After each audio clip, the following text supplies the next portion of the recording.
Welcome everyone to another episode of Past the Six Podcast. I'm your host, Jay Brown. Joining me as always, the Tsunamic Wave. What's going on, my brother? Ain't nothing, man. Feeling good. Today is absolutely, the day it drops. It's going to be my birthday. So, it's my Grant Hill year, and I'm feeling real good. You feel me? We ain't, Yes. if you know, you know. It ain't no Scottie Pippen year for me, man. It's a Grant Hill year. I was just saying, I hope not he gonna put out a book. Like, Nah, no books. Yo, so at the end of course, we all gonna sing happy birthday to Tsunamic Wave, you know what I mean? Nah. I'm joking.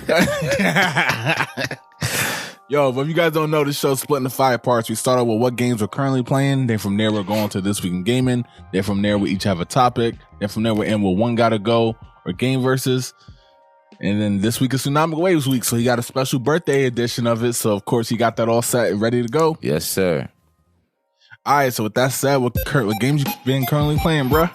All right, man, I ain't gonna lie. So, I've been spending a lot of time trying to figure out this Yu-Gi-Oh! Master Duel strategy because, since my retirement early on in life, in my teen years, they added 1 million cards. So, I'm trying to figure out how that work with the cards that I know. Right. You know what I'm saying? Also been playing Apex. And a lot of Dying Light 2, man. I think I done put 19 hours in that game, and I only did the first mission. So there's a lot to do in that game, and a lot of side missions, a lot of just roaming around. It's super dope, man. I can't wait to write about it. That's dope. Yo, so for me, I've been playing the Yu-Gi-Oh! Master Duel, which again, going back, it's nostalgic, but also cool to play in a video game form. I've never actually played a Yu-Gi-Oh! Game.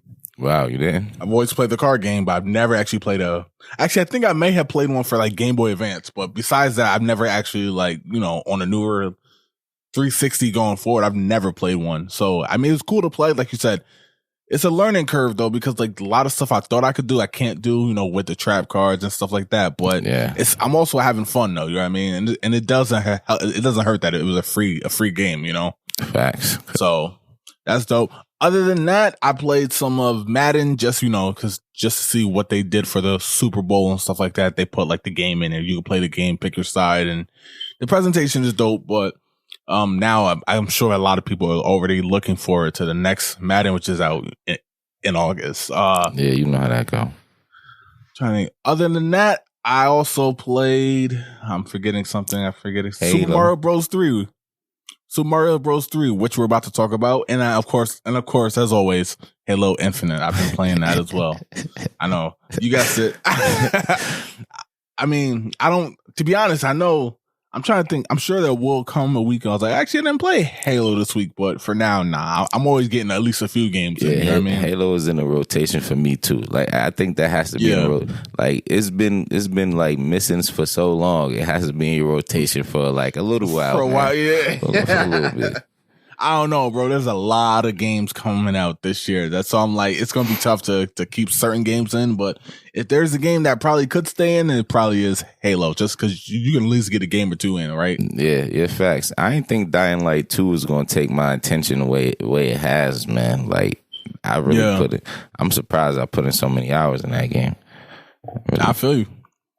Yo, so with that said, let's go right into This Week in Gaming, where we briefly look back on games that dropped throughout this week in history. And starting out, we got a game that is, damn man, this might be the greatest game of all time, if not maybe top 5, top 10. I think it's in everybody's top 10. It definitely was in both of ours.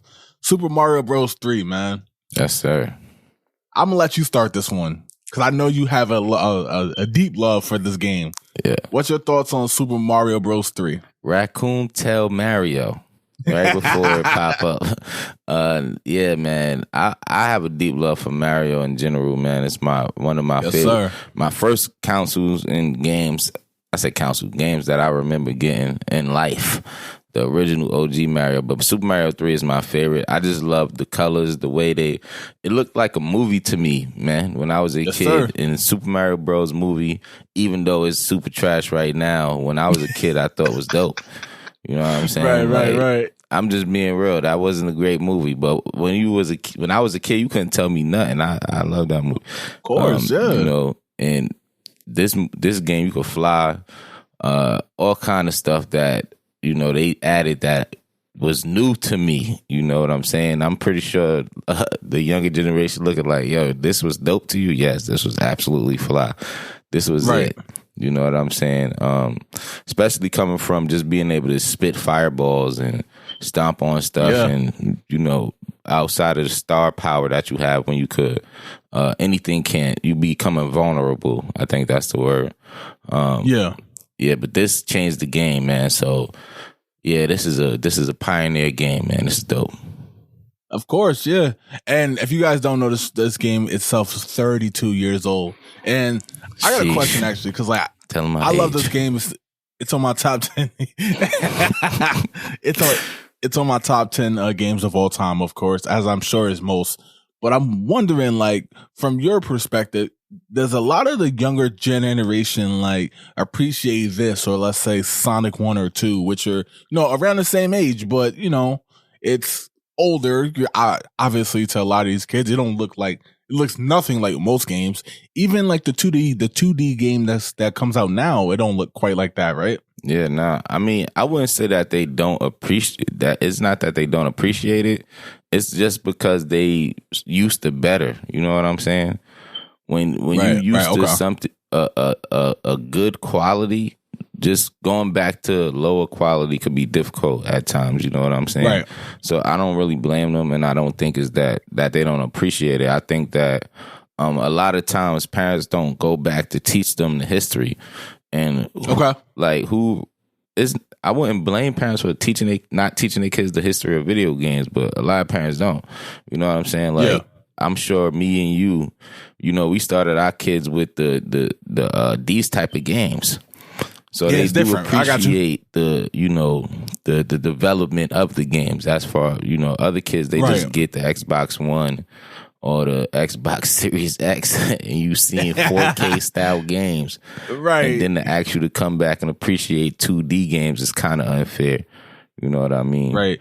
So, do you also think it's arcades? The fact that we had 16-bit, we had the 32-bit with the PlayStation, we had the 64-bit with the N64, but we've still gone to arcades where a lot of these, Super Mario Bros, Sonic the Hedgehog, Streets of Rage, we also got to play the arcade cabinets. So let's say in 1998, if you were 5 years old and you don't have an older sibling to put you on like I did, you can at least go to the arcade and be like, I don't know what this Simpsons game is. It don't look like the games I got, but it's still fun. So you kind of get that appreciation. Do you think we missed the arcade? You know what I mean? Yeah, well, yeah, that's the thing though. The arcade was our social media. I ain't gonna say social media, but that was where we did all our socializing. You feel what I'm saying? Right. Kids don't have to go outside to do that. Like the games that they play today, now give them that connection through audio devices. When we was kids, we had to actually go outside to the arcade or to our friend's house to play the games with our friends. So that's the difference. You feel what I'm saying?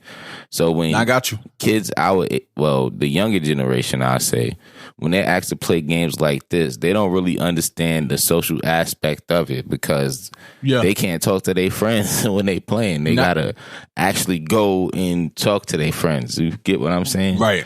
It's like, why I gotta do all of that when I could just throw these headphones on, press X on my controller, and it send an invite to my friend, and we talking and we playing the same game right there. The fact that they are making Mario versus games where like this, because they do have a game like this for Nintendo Switch, where people race through Mario levels. And I think that's bringing the social aspect back to games like this, which will allow the younger generation to appreciate it. I think it's just going to take a little bit of catching on to, but I think games like that, multiplayer online modes like that is going to bring back that appreciation. I feel you. Yo, so with that said, let's jump into the next game. Next game we are talking about is Ristar or Ristar. I forgot exactly how to pronounce it. Now, this is a game that I literally don't remember playing until I think I bumped into it at a retro game store and I was like, I don't know what that is. You know what I mean? I don't know exactly what this game is.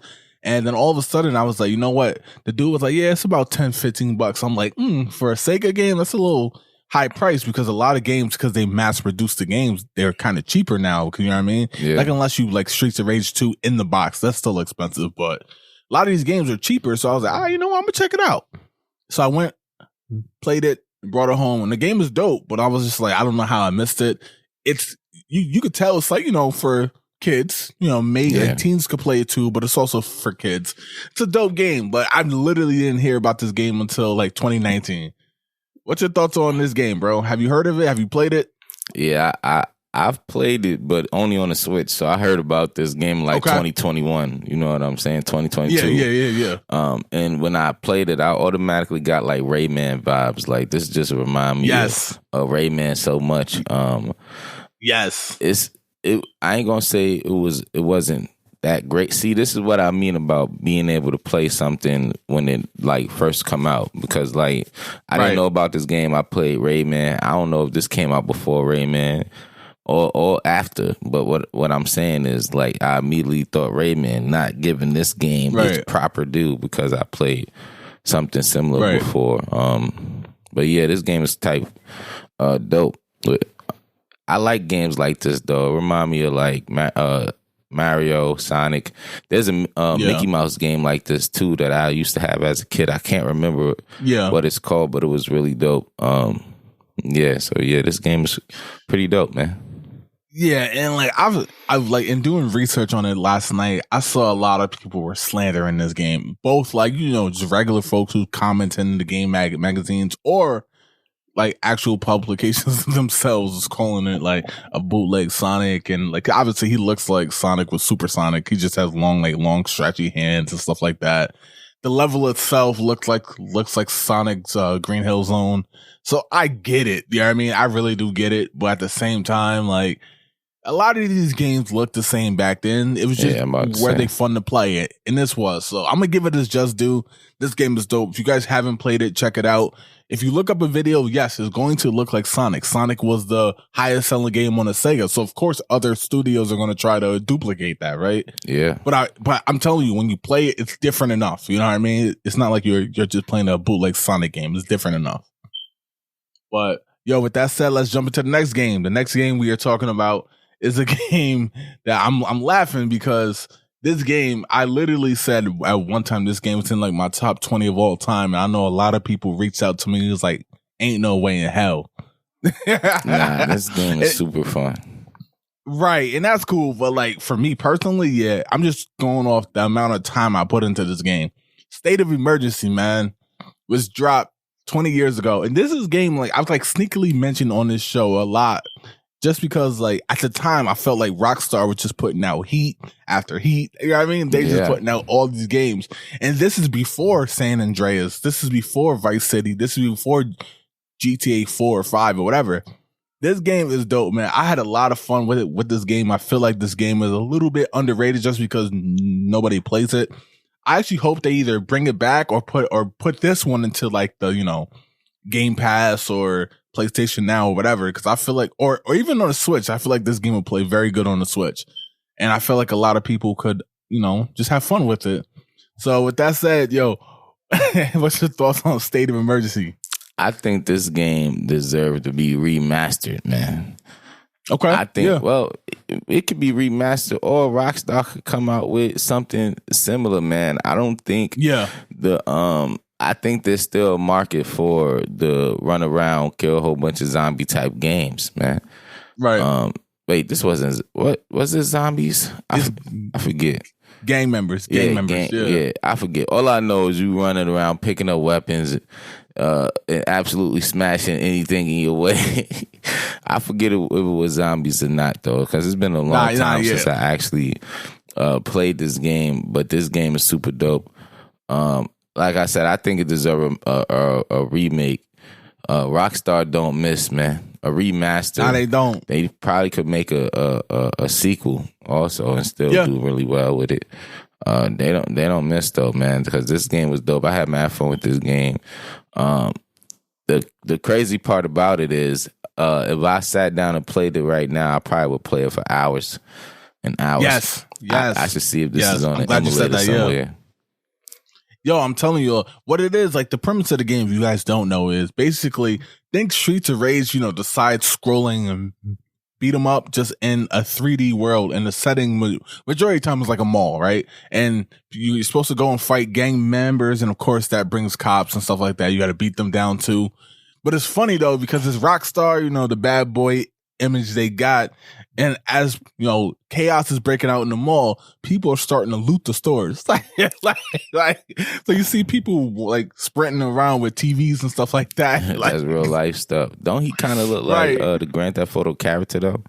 He does. He looks like the dude from GTA 3. Yeah, GTA 3 with Tommy Vercetti shirt on. Yeah, so I mean, but the game is dope though. Like I said, I still have the game. I still play it, but it's one of those games, like you said, you can't just play one. You know what I mean? Like you can't just play one level. You gotta just keep playing and playing. So, with that said, let's jump into the next game we're talking about. The next game we're talking about is Marvel vs. Capcom 3. Now, this is when, like I often say, there's only been 2 times where I kind of got out of gaming for a little while. It was like right after the Modern Warfare 2 era of the 360, and at that point I was just playing sports, going to the gym and all that, blah blah blah. Yeah. And then the other time was when I was like in like my last few years of college. I didn't have a console with me, although I was at home. But that first time I took a break after Modern Warfare 2. I was putting a lot of time into that game. Then Halo 3 was out. I was playing that too. Left 4 Dead and all that. Marvel vs. Capcom 3 is what got me back into gaming, because I saw a trailer for it and I was like, I gotta play this game. You know what I mean? Marvel vs. Capcom 2 obviously was legendary, but I was like, I gotta play Marvel vs. Capcom 3. So I went out, picked it up. And from that point until like I went to college, I was gaming straight through again. I love this game, man. I used to always rock with Spider-Man, Deadpool, and Akuma. And I know it sounds like a crazy, a crazy, what do you call it? Like trio pairing. Yeah, trio. But I don't know, man. I love this game, and I was so upset when they made Infinite, because it didn't live up to this game. Yeah, that was so bad. I mean? I'm sorry. Right. Marvel vs. Capcom. It really hurt. It hurt me. Like it really did, because I was like, when Infinite dropped, I was like, oh my God, I'm on it, right? But when I played it just wasn't the same. But what's your thoughts on Marvel vs. Capcom 3, bro? My favorite is Marvel vs. Capcom 2. So I don't think this is better than that. But I think this is the second best out of the 4 games that they dropped under the title. My favorite 3 obviously is the Spider-Man, Striker. Who was my last one? I either used Jin. Was it? No, Jin is not on this one, is he? No, not Jin. Yeah. Not Jin. Mega Man. Boom. There you go. Or Zero. Yeah. There goes Zero or Mega Man. Yeah. You feel me? Because Zero had the sword, and Mega Man. Well, obviously everybody knows Zero had the sword, but there's combinations and stuff with the sword. With Striker's sword is like a great duo, and I just always pick Spider-Man because he's fast. I can't lie. Yeah, Spider-Man in these games are so dope. And I know some may be less listening because of what I always say about Street Fighter. Yes, Chun-Li, I did like Chun-Li was the backup. Like, don't get it twisted, all right? Like I always kept Chun-Li on deck because my older brother would also pick Akuma. So a lot of times you don't want to match fighters, right? So like I always if he picked Akuma, I'm like, all right, cool, I'll roll with Chun-Li instead. I also put in a lot of time with Hulk and Iron Man as well. So like I said, the game is dope. I hope they make another one to kind of, make amends for the last one they dropped. I'm surprised they did it with Marvel being so popular now. You know what I mean? Yeah. It'd be a perfect time to just link up with Capcom again. But yeah, do something like that game this. Is so dope, don't do nothing like Infinite. We don't want to see that. Yeah. 100%. Like, please don't, because it's kind of unnecessary at this point and it doesn't need to be done. Yeah, I get what you was trying to do. It missed. Right. But that's all we got for this week in gaming. Of course, next week we'll have some more heat. Let's jump right into industry news. And the first thing we are talking about is just the Nintendo Direct. I know we briefly touched upon it last week, especially when we talked about Mario Kart 9 never coming. Like taking the GTA route. Right. So, but just in terms of like the other things that, kind of went down and stuff like that, I've seen a lot of opinions of Nintendo and their online expansion starting to change, because although people were upset that Mario Kart 9 probably is not a thing, and at least yet, and they're still putting stuff into Mario Kart 8. They do like how all the DLC for their biggest games is coming at no additional cost if you have the online expansion pack. Yeah. Which is something Xbox don't do, PlayStation don't do. So it's kind of like Nintendo's own little, little thing they got. Yeah, so like, which is kind of cool, but like I said, the Nintendo Direct, there was a lot of games in there. So I just wanted to see like what was some of your takeaways from the Direct. Like, is there any games that you got your eye on? Is there anything that you're like, I might play it? Or is there anything you're like, yo, I gotta play it? I actually got a few listed. Okay. Obviously, well, this one is not a game that I have to buy because I'm not gonna buy it for the Switch. I just think that it's absolutely dope that it's coming to the Switch. And we spoke about this last week, but it's MLB The Show. I think that's dope. Yes, that is. That everybody is getting a chance to play this game, because MLB The Show is like one of the best, if not the best, baseball game that I ever played in my life, hands down. Yeah. Next is Mario Strikers. I think we spoke about that last week too. Splatoon 3, Disney Speed Run. Free game too. Yeah, I think it's dope that Switch State. My bad. Cuphead got a new game coming. Yeah. I think that I can't. I haven't played. I didn't really play too much of the first one because it's super duper hard, and I know like I ain't really good with the hard games. I got you. Yeah. But I can't wait to see what this new one is bring to the table. Feel me? Yeah. Yo, so for me, man, like I said, the way I approach Nintendo Directs, I always like try to figure out what are they going to announce. And of course, what everyone always says is this when they're going to announce Breath of the Wild 2, right? Because that's the one they're really waiting on. So that Mario Kart 9 is like second to Breath of the Wild 2. So I'm like, all right, whatever. However, I didn't really catch this time that they're only doing games the first half of the year. I suspected it because they usually do at least 2 or 3 in one year. So I expected it, but I wasn't like exactly sure. So I'm like, this might just be some BS. You know what I mean? Because in the past, they've had times where they've done a direct where nothing really came out of it. And that's no disrespect to some of the smaller games, but when you announce a showcase, you're expecting some of the big hitters. But I'm not gonna lie, I was thoroughly impressed with this one. Mario Strikers, I literally watched it in our group chat, but also like I watched like Nintendo's actual live chat. And when they announced Mario Strikers, everybody was just like, "Oh shit!" It was kind of dope because everyone was hyped, bro. You know what I mean? That's a big one. Like, people was already trying to like form their own clubs and stuff because you could play with your club online. People's already trying to form clubs online. Like, yo, I got you. I'm like, it was just so dope to see. You know what I mean? Everybody be hype at once because usually the live chat can be very toxic. You know what I mean? Yeah, very toxic. So like, it was dope to see. So that was dope. The Kirby game looked amazing. Like, every time we see it, it just gets better and better. That's out next month. So that was a game that I kind of forgot about, but then I was like, damn, I'm definitely buying that one. Nintendo Switch Sports, man. Now, if you guys know me, you know I love Wii Sports, right? You know I love Wii Sports. So when they announced that they're doing Nintendo Switch Sports, I was like, oh yeah, I'm there. You know what I mean? And then when they announced that they got a free play test next week, I'm like, oh, I'm doing that too. So like, I'm hype on that. I'm a little sad that when the game drops, I think in May or June, that golf is not coming until the fall, but the fall will be there. Like, so I can't wait for that.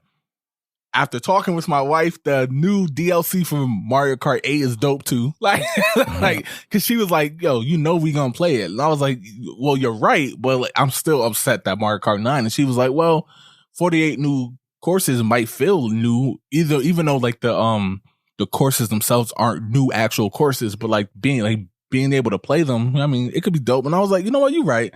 So I'm a little better on that, although I feel like Mario Kart 9 is not going to come for like 5 years now. Similar to Grand Theft Auto 6.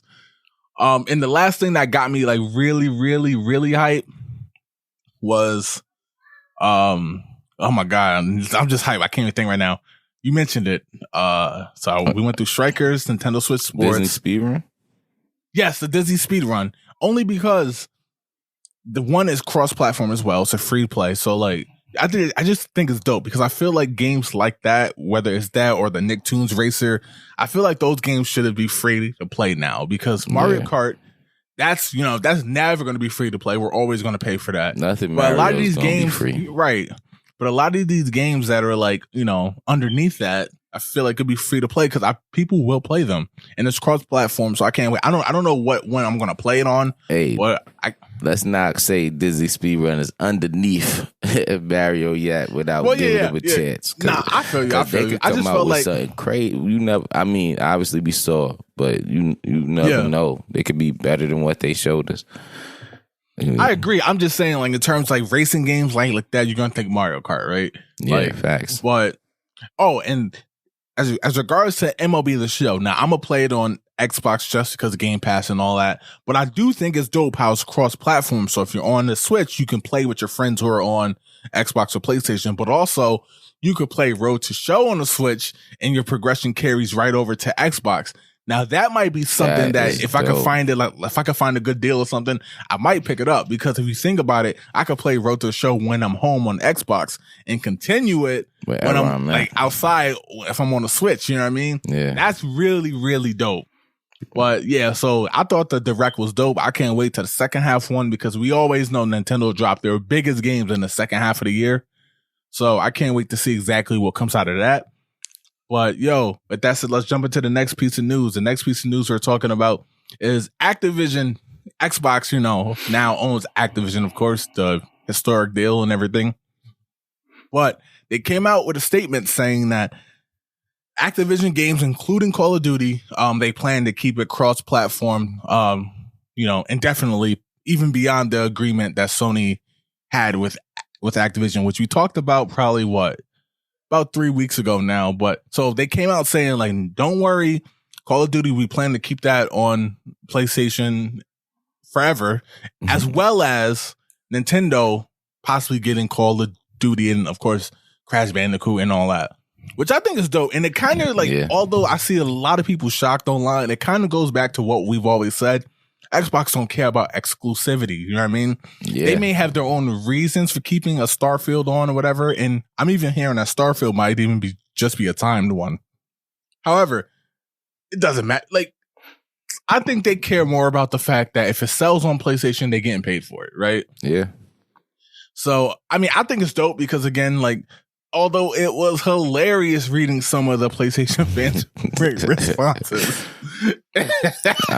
But however, I think it was dope because I'm like, yeah, like a lot of people, Call of Duty is the highest selling game on all the platforms. It's the highest selling game on Xbox, highest selling game on PlayStation. The game is not on the Switch. I would like to see it on the Switch because I want to see how it would do up against Mario Kart or Breath of the Wild or Mario Odyssey because Nintendo games sell a lot. You know what I mean? Yeah. They sell a lot. So I was curious to see how it would sell in comparison to that, but I guess we'll have to see. But I mean, I don't know, man. I'm really hyped to see what games they pump out. Call of Duty and stuff like that. I know they announced that Warzone 2 is out next year and Modern Warfare 2 is out this year, which we kind of already knew. But I'm more excited to see what they bring back. Do they bring back a Guitar Hero? Do they do a new Tony Hawk game? Do they do a new Crash Bandicoot, Spyro, Banjo, something? You know what I mean? Like, I want to see what they bring out. You know what I mean? What they bring out instead, more in terms of like if Call of Duty is gonna remain cross-platform. I really don't care about it, to be completely honest. Although I like COD and everything, but I don't care. What's your thoughts on that? Honestly, I think this is just another strategic move on Xbox part to move gaming to the cloud, right? And getting rid of consoles, man. Because I mean, what they doing is, if you think about it, right? This is what I'm thinking. I don't know if this is what they're doing, so let me not say what they're doing. What it looks like to me. Right, with them taking the game Call of Duty, which was cross-platform but only available to PC, Xbox, and PlayStation, and then they just opening up the floodgates and letting anybody play Nintendo Switch and all of that stuff. They really taking the exclusivity off of everything. Like that's what it seemed like. They're not trying to make nothing exclusive. Like you said, I believe when Starfield first got it, they actually first like showed a real trailer to it. There was rumors that the exclusiveness was only going to be for a year. I don't know if that's still the case, but that's what we was hearing early on in the last year. Yes. But that's what it seemed like, and they already got PlayStation changing the game, coming up with the Spartacus program, which is going to be similar to the Game Pass, doing the same thing as the Game Pass, which is turning their games on the cloud, putting their games on the cloud, thus eliminating this console war that is foolish because only a few companies actually care about it. You right. So yeah, man. I mean, I think it's dope. I think it's one of those situations where I'm very curious just to see what comes out of it in terms of, again, Call of Duty, Crash Bandicoot, Spyro. If you're an Xbox fan and it goes to PlayStation, to be honest, you really shouldn't care. I know how PlayStation fans can be in terms of, oh, we have Spider-Man, we have this game, you guys don't have that. But at the end of the day, it really don't matter. I mean, like, if you think about it. So I think it's dope. However, I think it's one of those things that we definitely can get into in terms of how it plays for both. Obviously, if you're a PlayStation, if you're Sony, you love it, and obviously your highest selling game stays. If you're Microsoft, you love it because you're getting paid for that, as well as, like I said, it goes back to my theory. If you keep a PlayStation strong and Nintendo strong, they won't ever sell to an Apple or whatever. Who, as we know, they're really trying to compete with, Apple and Amazon and all these other, mega corporations outside of gaming. So, but with that said, let's jump into topics, and I'll let you go first, birthday boy.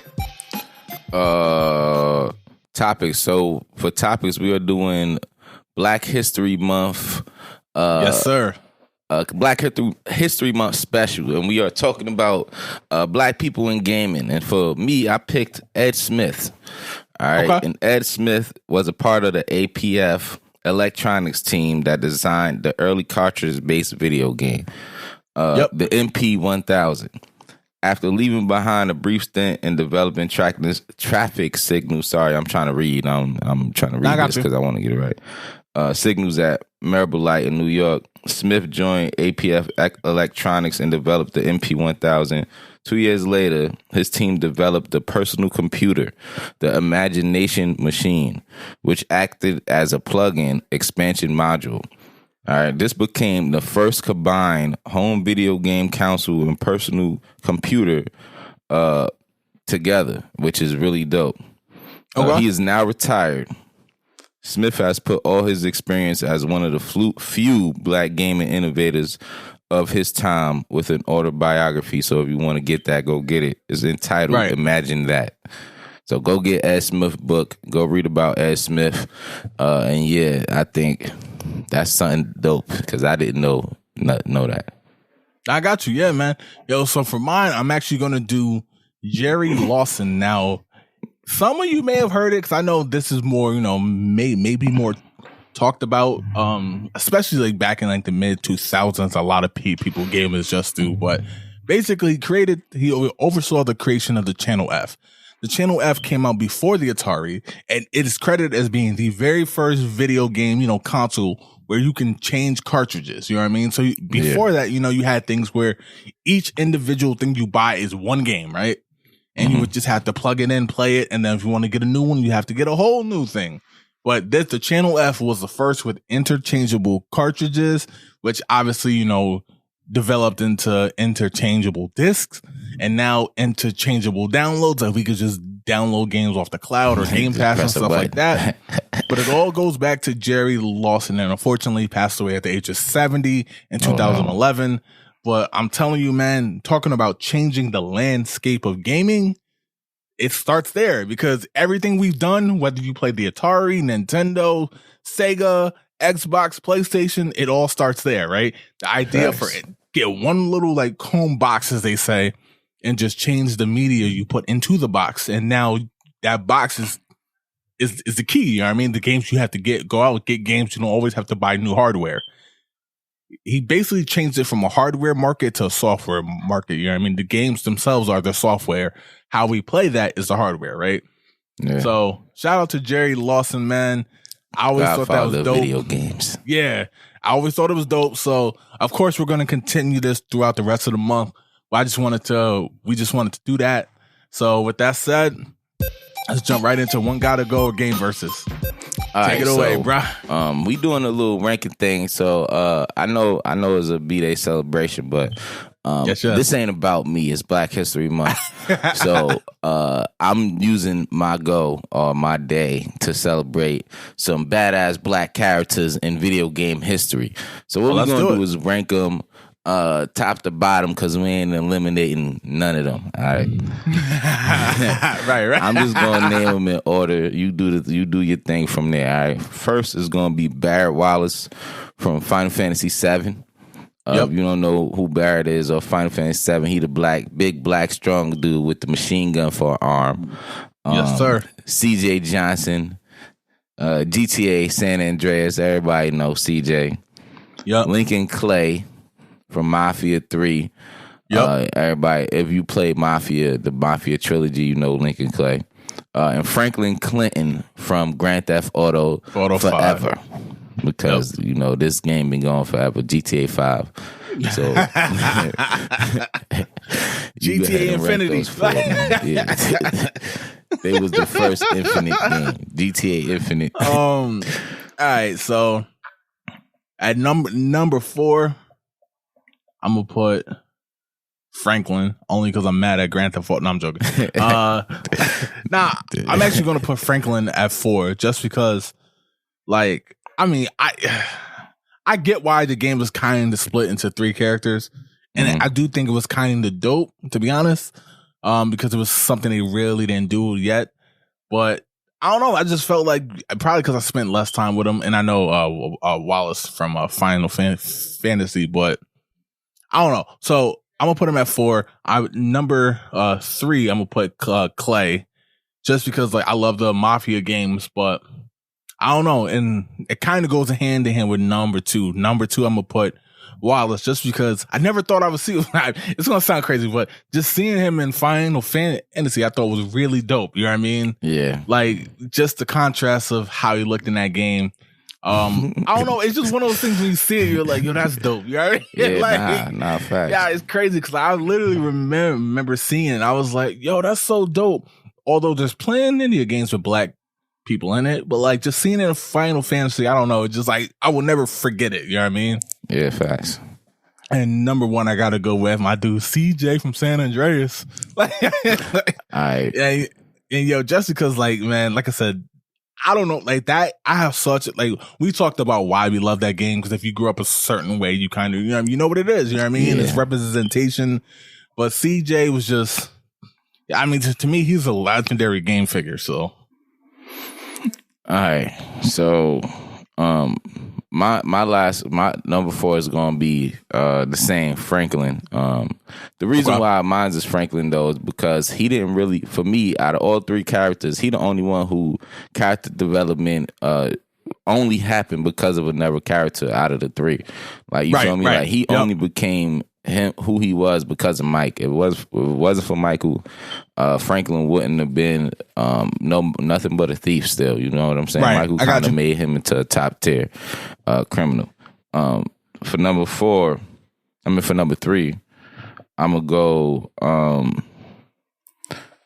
I gotta go CJ, man.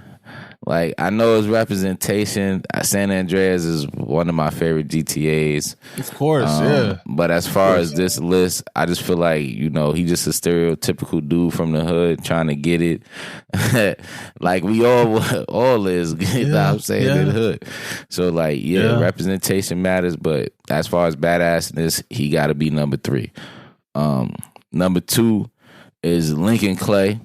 I'm putting Lincoln Clay number 2 because Lincoln Clay out there fighting the KKK, man, giving it up crazy, not putting no mask on, doing this thing. Like, yeah, it don't get no, they don't get, it pretty much don't get no more badass than this. The only way you could top it is with my boy Barrett Wallace story. And this dude is like a leader of a rebellious team in a post-apocalyptic world, a single dad. And he out there with one hand doing it all with one hand, and his other hand is a gun. I could just imagine him trying to, do random house chores and shit all around the house.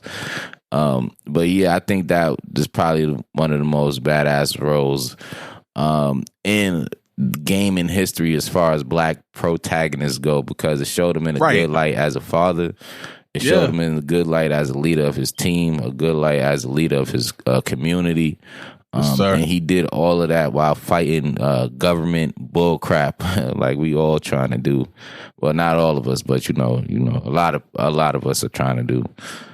So that's why I give him number 1 right there. Yeah, man, you hurt my heart with CJ though, man. Yeah, but hey, I hope my reasons was valid, because I felt like I gave some valid reasons on all my placements. Nah, yeah, I mean, look, man, like regardless, like you, like me and you can completely flip our order and still be right, just because like the fact that we got them all, the fact that, I mean, that too, but just the fact that we got them in these games is dope, because there was a time where there wasn't too many, you know what I mean? Yeah. And if it was, then we were the bad guys, you know what I mean? So like, facts. It's just dope to say. I mean, we also could have went straight to Rage too, if you think about it, you know what I mean? True. All these characters is on different different points of black, places that we all go through in life. Not even just life. I ain't gonna say all of us, because everybody not Franklin or CJ and what they do. But I'm just saying, like, a lot of us come from that area that they come from. We all know people that do the things that they do or have done the things that they did. So that's relatable. But also they got Wallace doing his thing as a dad. They got Clay. He over there. He with the police. Yeah. In a time where that was really unheard of. You know what I'm saying? He only did it because of his complexion and more than his skill. Yeah, man. So yeah. So that's all we got for this week, guys. Thank you for also the support. We're not gonna sing "Happy Birthday," you know what I mean? Nah, like, please don't. I myself is not a singer, so we're gonna let my boy Stevie take care of it. Appreciate you, man, for real. Shout out to Stevie, man.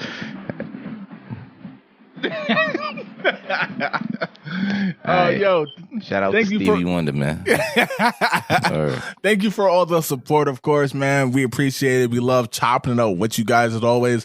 If you need to find anything we do, whether it's our YouTube channel, whether it's Facebook, whether it's Instagram, TikTok, whatever, past6pod.com. That'll take you to wherever you need to go. Of course, we're pushing that now, as well as the game reviews. Tsunamic Wave is going to do a review on the new Apex as well as Dying Light. Yes, sir. I'm going to do Rainbow Six Extraction, which is just about done, as well as I'm going to get into the new Pokemon game, which I did buy.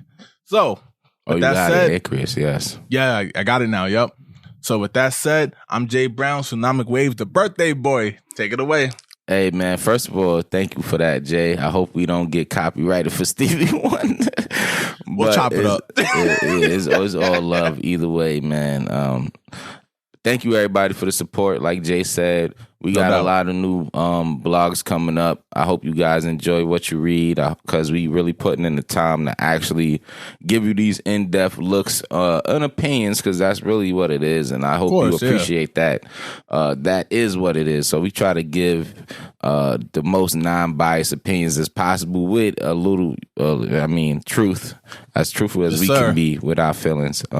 So yeah, just keep hitting the like buttons and hitting the sending the comments. We love interacting with everybody, and we love to continue to interact with everybody. Enjoy y'all week and the rest of your weekend, I should say.